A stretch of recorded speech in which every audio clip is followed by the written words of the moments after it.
আমার স্ট্রবেরিগুলো কি পরিমাণ লাল হয়েছে সব গাছেই, মিষ্টি সব গাছেই স্ট্রবেরি পাকছে এখন।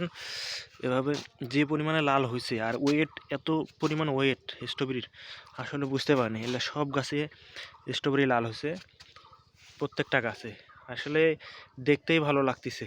আর কি পরিমাণে ফুল আসছে আবার, মানে এক একটা গাছে 20 থেকে 25টা করে ফুল চলে আসছে, মানে 25টারও বেশি হবে। এই দেখেন কি পরিমাণে, এগুলো সব টিকছে। এই যে মানে বাদ নাই, একটা গাছেও বাদ নাই যে না আসা, কুড়ি না আসা। মানে প্রত্যেকটা গাছে 20 থেকে 25টা করে ফল সেট। আর এরকম করে ফুল পাকতেছে। বা একটা ওয়েট, এরকম একটা বড় স্ট্রবেরি ওয়েট প্রায় 60 গ্রাম 50 গ্রাম। এই যে চতুর্পাশে এরকম পাকতেছে খালি। এই পাশে আরও আছে, এই পাশ এলে সব সেট হয়েছে। এই যে এই একটা থোকায় কতগুলো করে দেখছেন, এতগুলো স্ট্রবেরি। আর এই যে পাকতেছে এরকম। আর এই ধোকাটা দেখলে তো বুঝতে পারবেন, দেখেন কি পরিমাণ স্ট্রবেরি।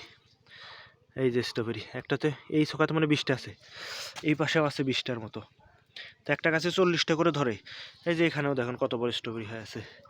আর এই যে স্ট্রবেরি বিশাল থোকা, দেখতে পাচ্ছেন, বিশাল থোকা। তাহলে আমরা আমার স্ট্রবেরিগুলো এই যে কত সুন্দর, এই যে আমার স্ট্রবেরিগুলো।